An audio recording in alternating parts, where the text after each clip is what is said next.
la invitación al Partido del Trabajo de Colombia, a Esteban, que es un amigo, un colega, al cual leo y sigo para estar enterado de lo que sucede por allá. Yo estoy en México, desde acá los saludo.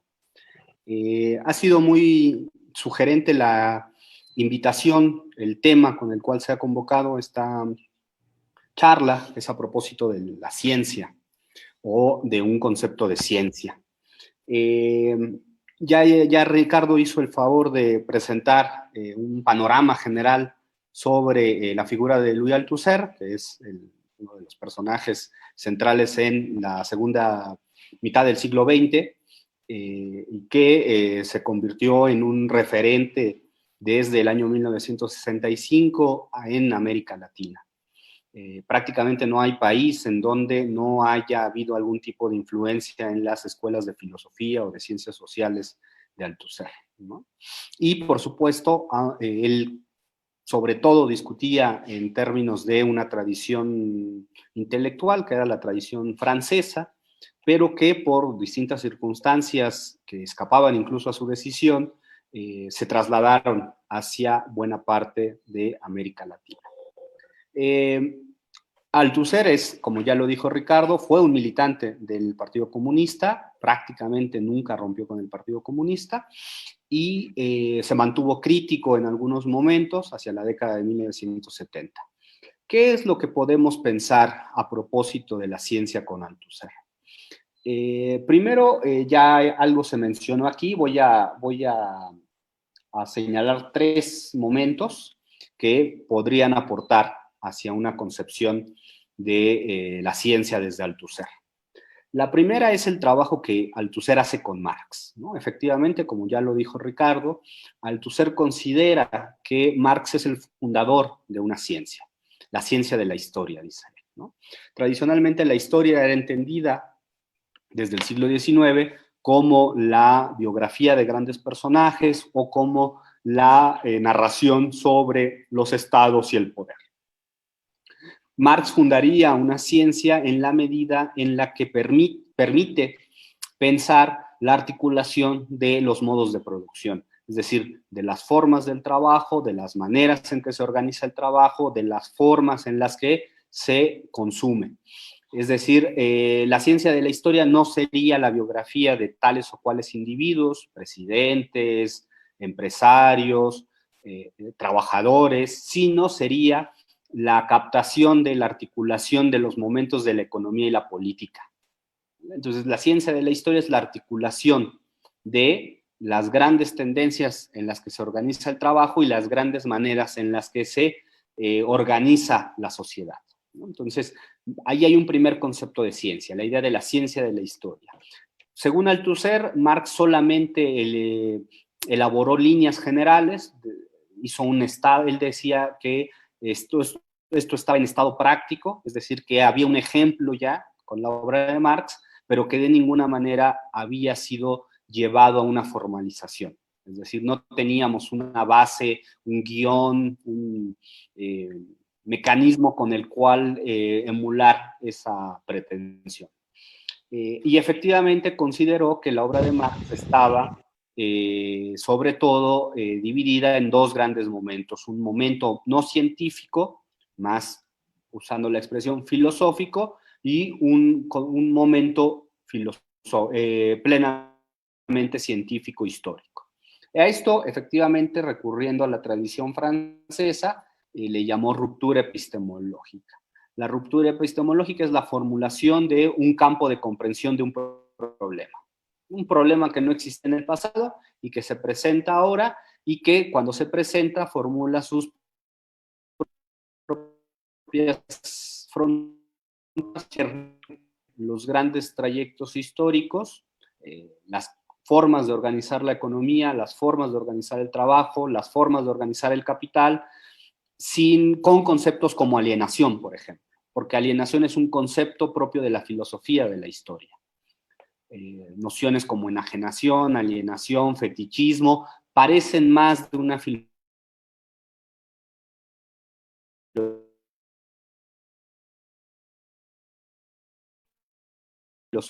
filosofía de la historia, que Althusser se ha hecho al abandonar la filosofía de la historia. La filosofía de la historia se abandonaba cualquier horizonte en donde hubiera un destino predispuesto. Es decir, la noción teórica en juego es teleología, ¿no? El telos es el proyecto, el fin hacia el cual avanza la historia. Desde el punto de vista de Althusser, la ciencia de la historia no puede tener fines, no puede tener un horizonte único, sino que se expresa a partir de combates en determinados espacios, en determinadas temporalidades.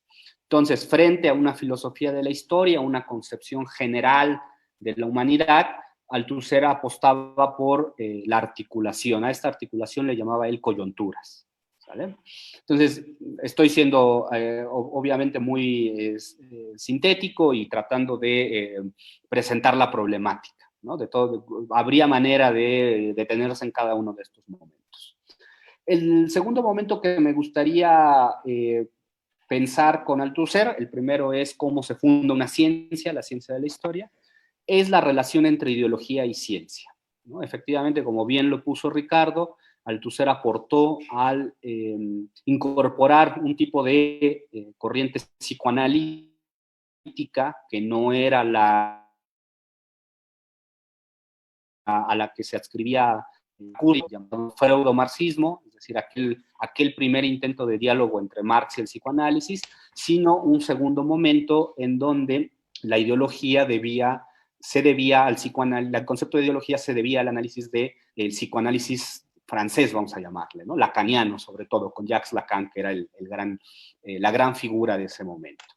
Y aquí estamos pensando en una relación tensa entre ciencia e ideología, porque no voy a meterme, digamos, a las grandes discusiones de la época, que el día de hoy ya no tienen tanto sentido, en torno a los múltiples sentidos de ideología, sino más bien a la idea fuerte de la relación entre ciencia e ideología.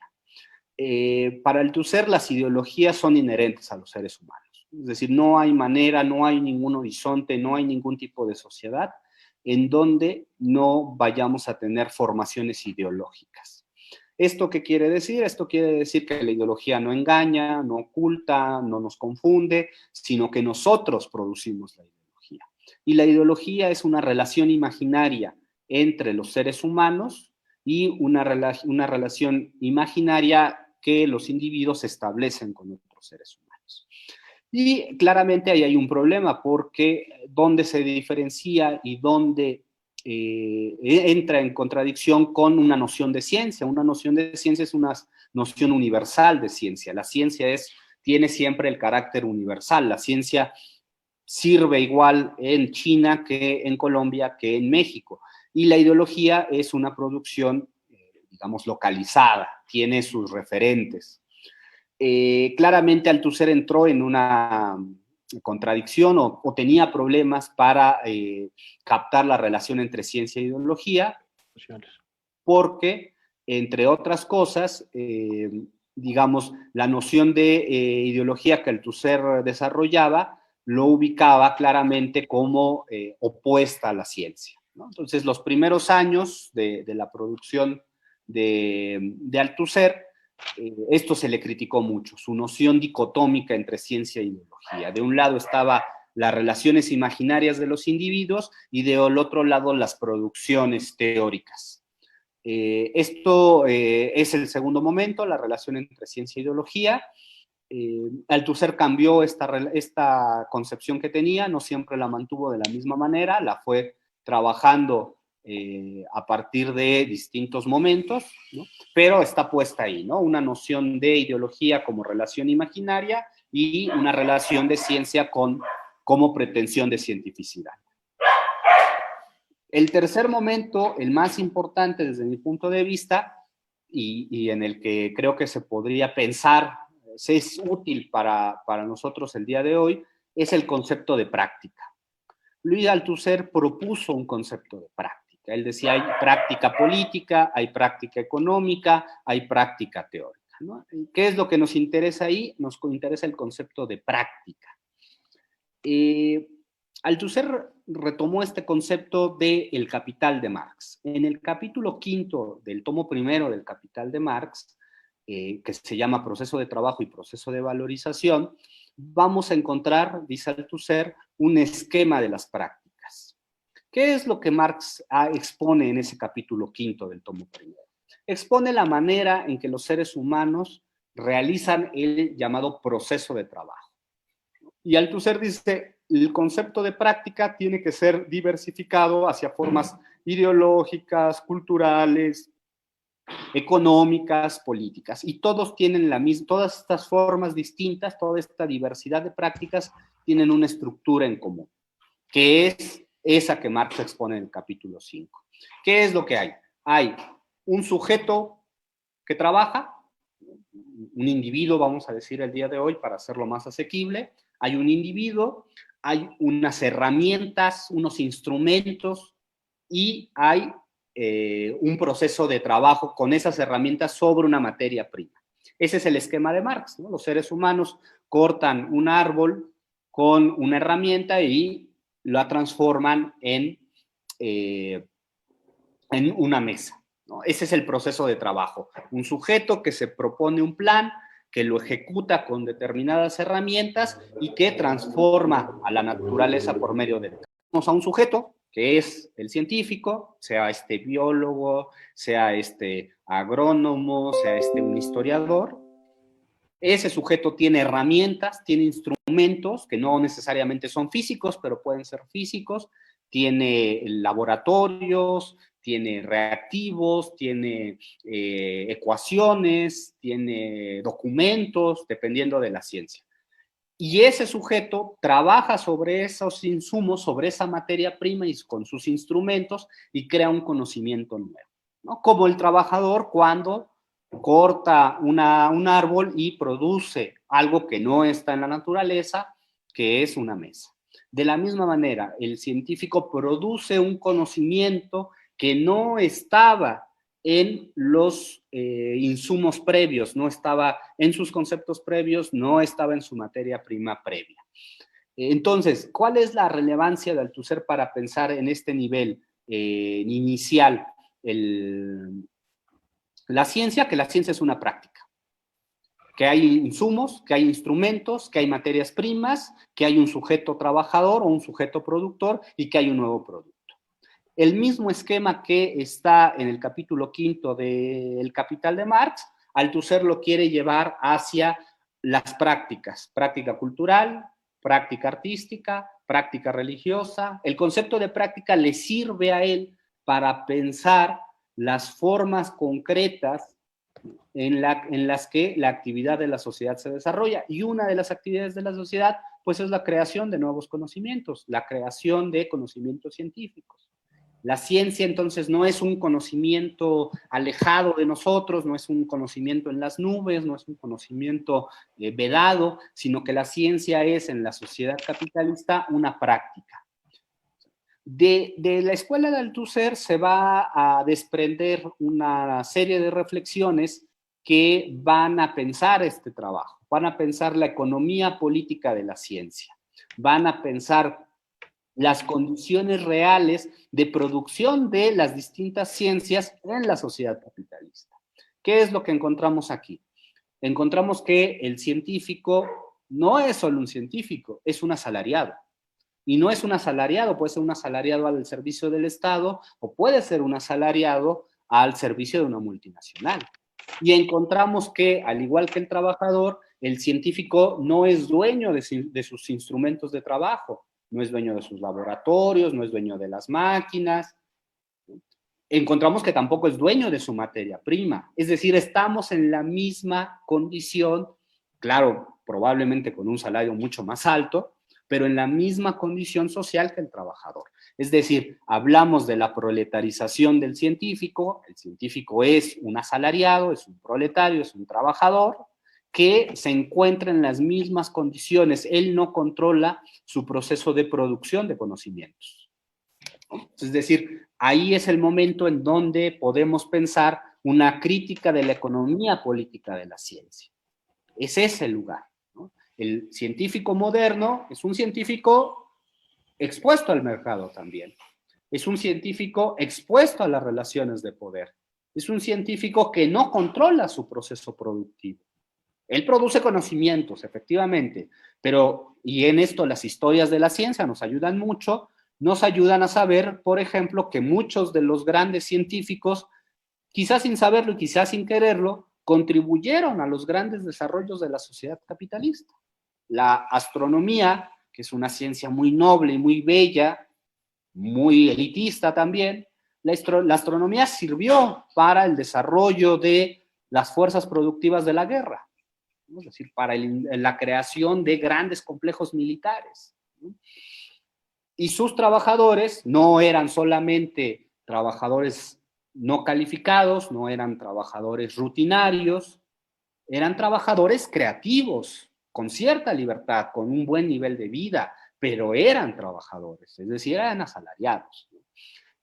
Althusser nos ayuda a comprender el estatuto tan complejo de los científicos contemporáneos, de los científicos del siglo XX. Quiero ir cerrando con una referencia en un libro que se llama El mito de la máquina. Ahora les recuerdo el nombre del autor, no lo tengo tan claro en este momento, me acuerdo del libro.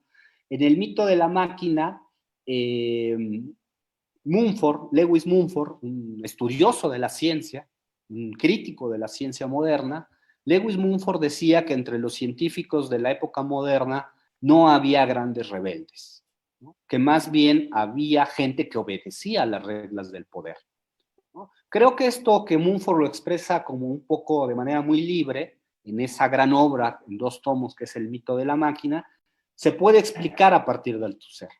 No hay grandes rebeldes porque los científicos son trabajadores asalariados con muy buenas condiciones de vida y que están imbricados sin elegirlo porque no son dueños de sus instrumentos, no son dueños de sus herramientas, están imbricados a las grandes industrias del desarrollo capitalista.